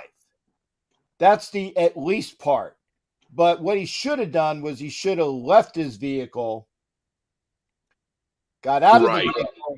But what you know what? It doesn't matter until throw he's your keys in the back proven seat guilty. so The you can't NFL's drive. doing nothing. Nobody's going to punish him until he's proven guilty, and that ain't till May. Right. Yep. And the other thing is that by the way, and somebody was telling me by Nevada standards, not that it's going to get swept, but it's going to be minimized to a point where it because he wasn't driving. We don't know whether he was in the driver's side or the passenger side. We just know he was sleeping. We don't know whether the keys were in the ignition or not, because all of these little pedantic points are things that are going to be brought up, highs or lows. So I'm thinking from what I've been told, it's not going to be a major thing. And the first court case is going to be in May. So yes, he will play, but they're going to keep him under tight wraps. Basically, he said, dude, you're on probation, like double secret probation type of stuff. Not as bad as they had in Animal House, but dude, you gotta check yourself before you wreck yourself and go from there. So I think that he will be okay. And we need Nate Hobbs because he is on the all rookie team for players. Him and Trayvon Merrick. We need him anyways. Yeah. The kid's a baller. He's a baller. Right, but none of this gets resolved until he's proven guilty, and that's going to be a court, and that's not until May. Exactly. Right. And Same it's with Josh Jacobs. Josh Jacobs took forever too. Ed Winchell said, OG's personal optimism really scares me when it comes to the Raiders. Why? I'm not being optimistic. I'm looking at numbers, Ed. And looking at facts, it's a misdemeanor. Well, and here, I mean, I can talk on this subject. I've had 4, unfortunately. I haven't had the God? yeah. I haven't had the best upbringing. We all have. But so I'm gonna tell you this. You know what I'm saying? So what I used to do when I was younger is when I'd go to the club, you know what I'm saying, and then I'd take my keys and I'd hide them from myself. I'd put them like underneath the passenger side carpet. You know what I'm saying? So when I come out buzzed, I'd be like, where's my keys at? And I couldn't find them. So I just leap it off or whatever. You know what I'm saying? I'm like, but when I moved up to Maine in Patriots country, yeah, I got caught a few times, and I shouldn't have, and I'm not proud of. But here's the thing, though. It's a misdemeanor. He didn't do the right thing as far as whatever. We don't know. You know what I'm saying? Like, he didn't drive. He didn't. It's all good, man. And like you said before, his trial's not till May, so it's probably going to get tossed out before then. Yep. It's not a rug situation. It's not You know, let's go ahead and cut him right now. Bro, it's a slap You know on the what I'm saying? wrist. First and Well, foremost. Yeah, if you, because I hate to be like the one of experience, but like this like when you start off with a misdemeanor, it's only gonna get better from there. If it would have been charged with a felony at first and then went down to a misdemeanor, Right. maybe he has He a chance may of have facing pled charges. to a misdemeanor, but if Yeah, you get charged with a misdemeanor, yeah, your plea is what you really want to spend money to get the jury out here. They're like, exactly. nah, you know, we can't prove it.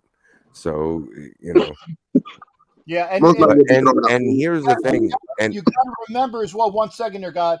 You got to remember that Josh Jacobs had a legitimate DUI, yes, a legitimate DUI, and he And got got thrown out. accepted. thrown out exactly. Well, and here's the other thing that I wanted to touch on too, because I mean it's not politically correct, but it's, I mean, like I said, I grew up in Pensacola, Florida. I grew up in I'm literally in northern effing Maine. I didn't cuss, brother. I'm not, thank you, there, God.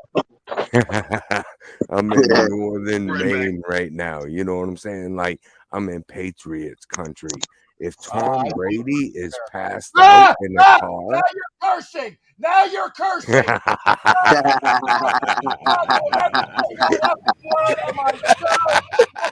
Curse word. You will get my blood pressure up. I will. Those are the worst yeah, bad words in the If you book. have to, it's Prima Tama or Alright. the princess. All right. Well, let's just Not say my if thing, I'm just let's sorry. say, all right, brother, I got you. If Gronkowski gets pulled over in Maine, you know what I'm saying, sleeping on the side of it, they're gonna be like, "Hey, Gronk, wake up, brother." You know what I'm saying? You need me to take you home? That's the only thing that I don't like about Las Vegas is because Yep. they have, I mean, I'm gonna be brutally honest.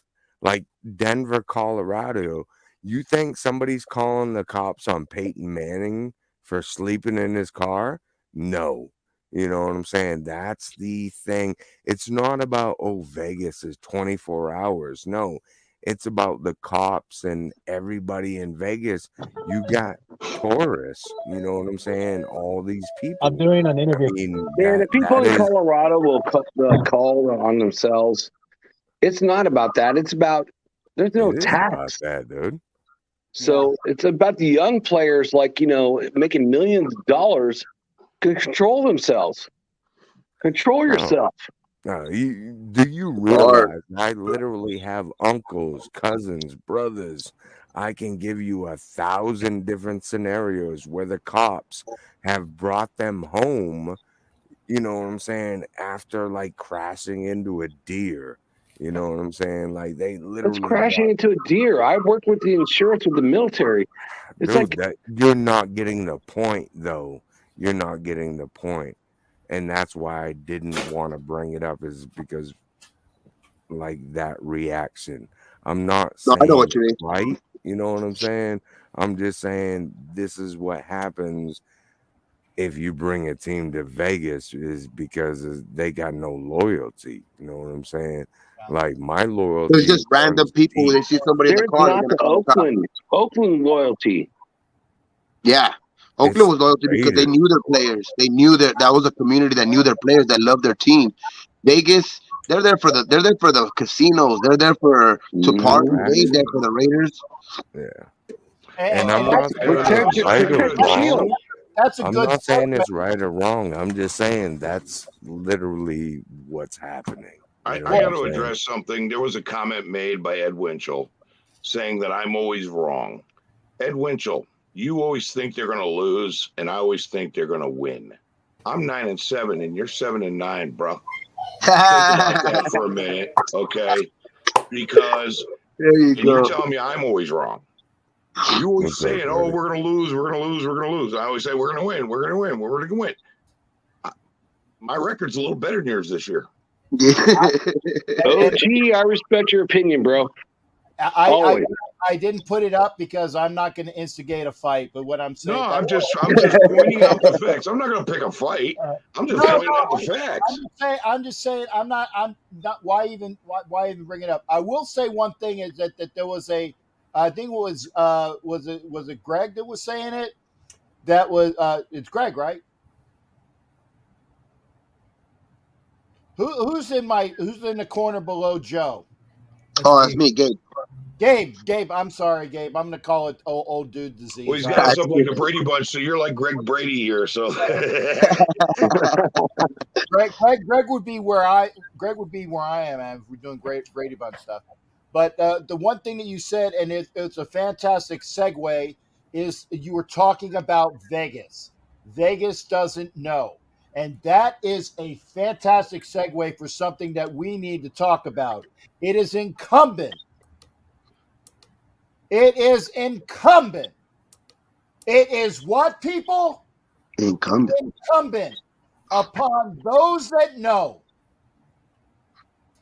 to teach the folks that don't what to do and what not to do at the stadium. And I do it at every game that I'm at in Vegas. I say it. I say it when we have the ball. Shut your flapping mouth.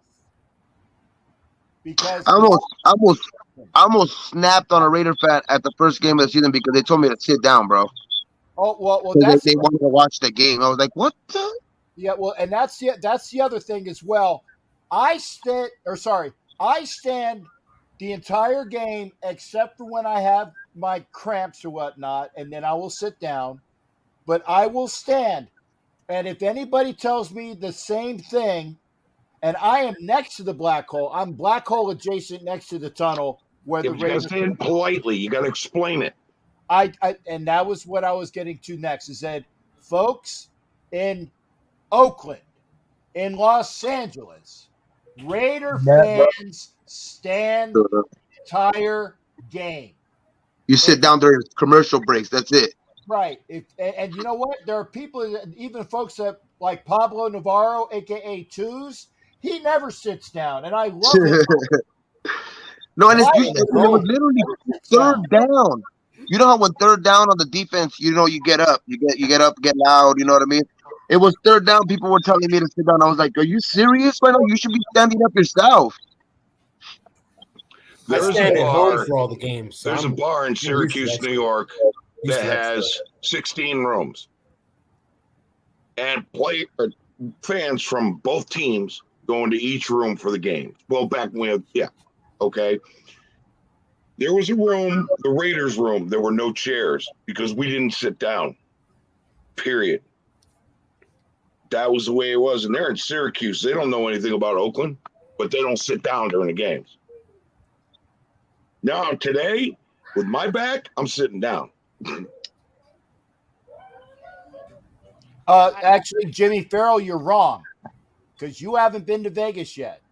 There are people that have no clue. Sit down like it's a damn cricket match or a polo tournament, and there are horses out there, and they're sipping their little cocktails like they would in Weinerville. They're doing basketball chants.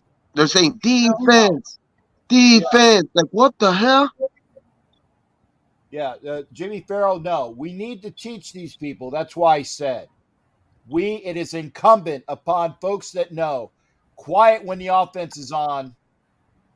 Loud as hell when the defense is there, especially on third down.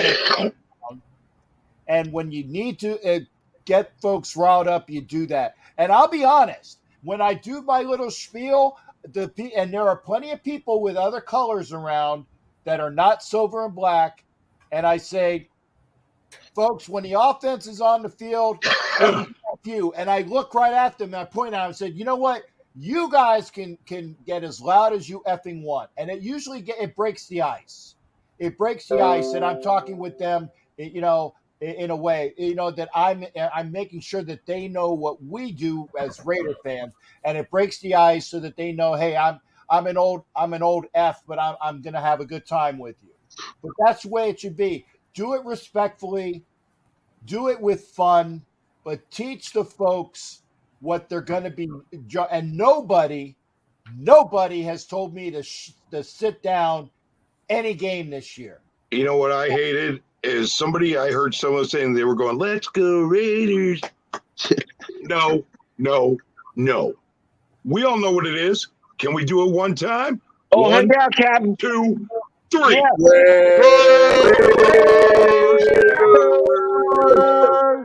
And when Raiders.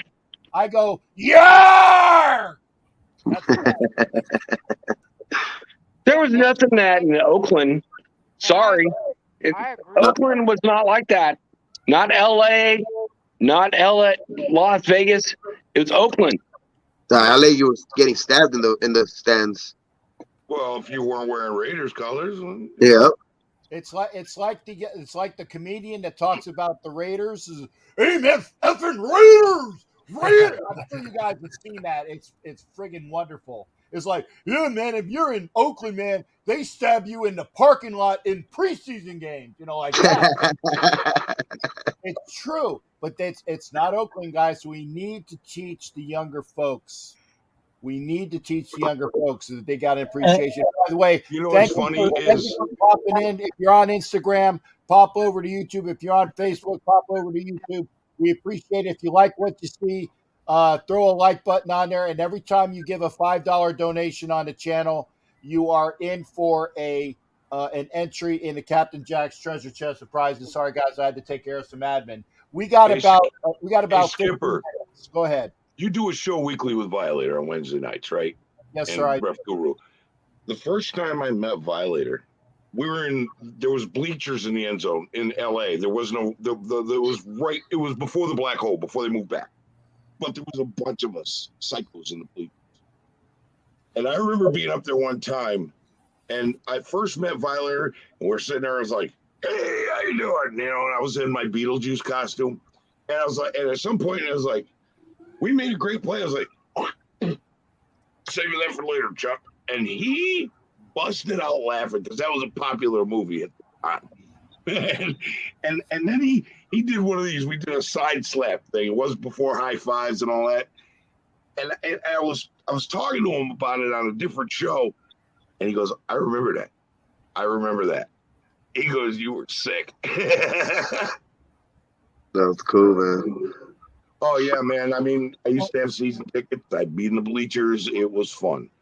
But I mean, then the next year, my boss got me for a Christmas bonus 40-yard line tickets, 7th row. So I wasn't down there anymore doing that. But it was my Christmas bonus, bro. That's cool. Do you have a favorite game that you went to, OG? It was Minnesota Vikings in LA Coliseum. The Vikings come out of the field. They're doing their whole right. The Raiders come out marching in step, 4 rows deep each. Dun, dun, dun, dun, dun, dun, dun, dun. Now here was the coolest part of that game. We smacked the Vikings 28-0 or something like that. The cool part was the halftime show. It was AC/DC doing Back in Black, and it was badass. Oh, hell yeah. And that was my favorite game. And that I went to. That's awesome. Long time ago. Okay. That's awesome. So, fellas, I'm going to be out. You see this right here? 00, Jim Otto. I love the show. I watched it. That's awesome. John Madden show. I love it. I've always wanted to be on you guys' OG shows because you know what? There's not many of us OGs left. I don't go on Graph. I don't go on Honcho. I don't go on Raid, even though they're like some of those guys are local. I come on your show because, like, you know what? I love, being OG. It's like there's not many of us left. I mean, literally, we're all dying off. So it's like the young kids don't know this shit. Yeah, well, look so at I the appreciate lifestyles what we you guys live. do. You are watching on Roku TV, and we appreciate your watching. Yeah, man, you gotta embrace everybody, every fan though, man, because they're the ones that are gonna keep it going. Always. I want all the Oh, young yeah. kids to know what's going on with the Raider Nation. We Yep. are the Raider Nation. We are all one family. Yeah, but well, that's why we need you to pop up on like Graph, you know what I mean, and spit that knowledge like the two OGs up top do. You know what I mean? Like we don't know everything, and when God forbid the day you guys go, bro, that knowledge goes with you if you don't leave it behind to us.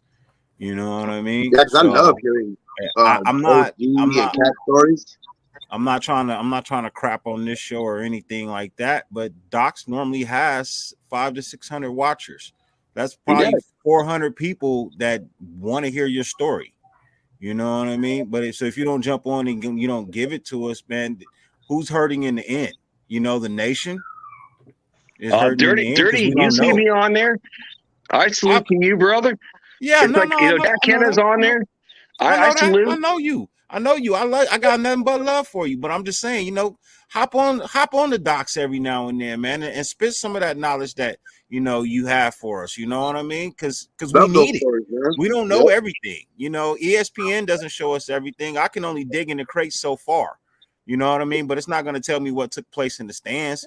It's not going to tell me how people felt in the parking lot leaving the game or before the game. Man, the parking lot fun. The pregame, the postgame. Wow, it was a blast, man. It was I hate totally that a about blast. Vegas, bro. They try to when we went to the Miami game, they try to trespass us at the end of the game because we started barbecuing again. The cops started trying to trespass us at the end, bro. They said, "Put your stuff away, or we're gonna trespass you." That's some. I went out there for Exactly, the bro. home And that was not opener. Jay. Man, Captain and like OG Oakland Coliseum. It's like you come out of the parking lot and want a BBQ.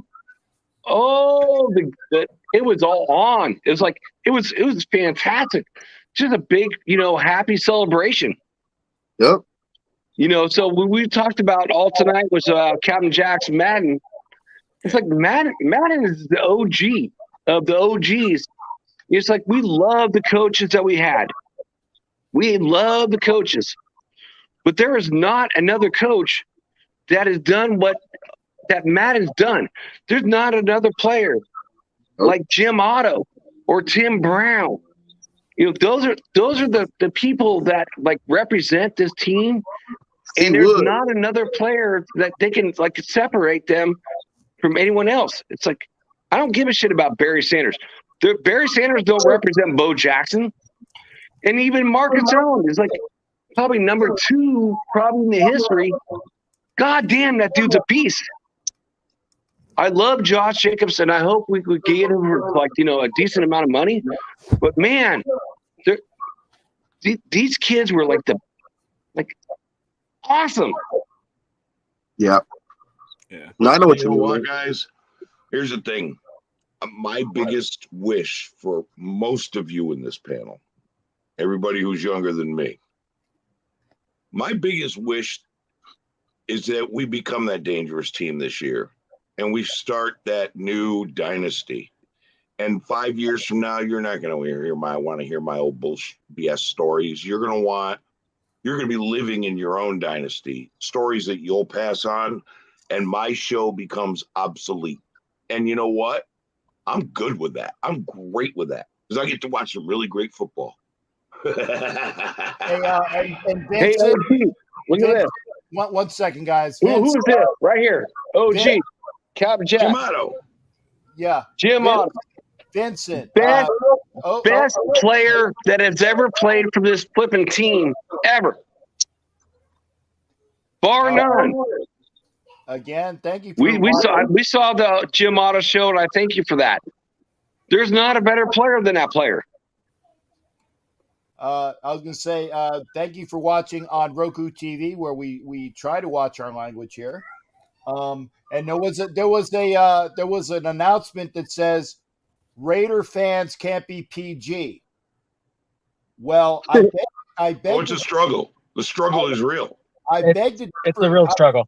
I beg to differ with you. If I can do a radio show for the Armed Forces Network in Guantanamo for 2 hours every week, yes, we can. And when I work for a network that tells me, Jack, we love your stuff, but you just can't F-bomb all the time. And that's what my boss says, because I am being broadcast on Northeast Streaming Sports. Yes, I can. And when Northeast Streaming Sports is being broadcast on Roku TV, it is incumbent and behooves me to remind people to please watch your language. So yes, for the most part, and I appreciate everybody here, because for the most part, we've been very, very civil in our language tonight. So yeah, but it's bleeping hard, Jack, and we're bleeping. I get it, but the person was saying I'm that bleep faced. we can't do that. Yes, we effing can, because all you have to do is say "Futhermucker." Okay? Or like that one commercial. You guys remember that one commercial? The one where that girl was like, "You lit liquor." I remember that. I remember So too. I just wanted to address that, because we've had a great time tonight and we were civil. And yes, because we want to make sure that this is imparted upon the younger generation, where maybe even though they hear the language out there, we want to make sure it gets out to more people. So I appreciate your comment, but I just wanted to address it. And I needed to show this as well. Won the Super Bowl when his players were lifting up, and Connor said John had won the Super Bowl. He looks like, he looks like a split one. And the one of the great things about, and I'm not sure if we went over this, was that we lost somebody. I don't know who it was. We lost somebody. I apologize. But yeah, he would look like, who did we lose? Oh, we lost Jack. Jack. Okay. And But again, I did say he was leaving. yeah, I'm not saying that to Jack, I would kick Jack out. So hopefully Jack's still watching. That wasn't directed at you, Jack. It was directed at the person that said that. But No, I think he said he was leaving. He said he needed to go. Okay, great. And we're gonna be kicking it in about 3 minutes, anyways. I got to do my For outro. sure. I got to cut it at 2. But it's a great time to have with all of us, and we can do it. We can do it because it's the knowledge that OG and Jack and me and Dirty that we like to impart. And it's some of the younger stuff that we get from the younger generation that we love, because we don't know about, well, Dirty knows about video games, but Daniel and I don't know about video and then games. that's why we needed these younger guys to come in and explain that aspect of it and take over the show a little bit, because of the fact that I'm not going to sit here and make stuff up and sound like Eric Cartman, who forgot to study for his book report. Okay. I want like people who know what they're talking about. You know what I mean? So that's why we asked a lot of these guys to come on. We asked Docs, we had all you guys to come on who know the video games. Like, we want to share that side of it too, because it's incomplete without it. That's right. I wanted to address it, and we appreciate everybody. We appreciate everybody being here. Trust me.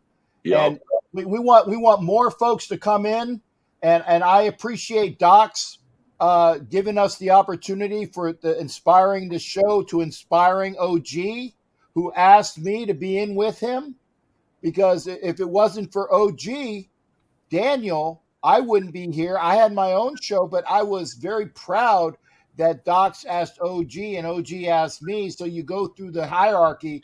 We love this. And I love the fact that I wouldn't know all the people I have here if it wasn't for the intercommunication that we have, because that's what the nation is.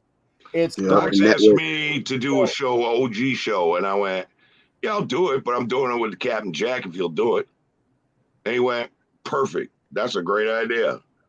That's all. It was just advice, man. It wasn't like rules. It was just advice. And it was good advice. It's like Pat and John.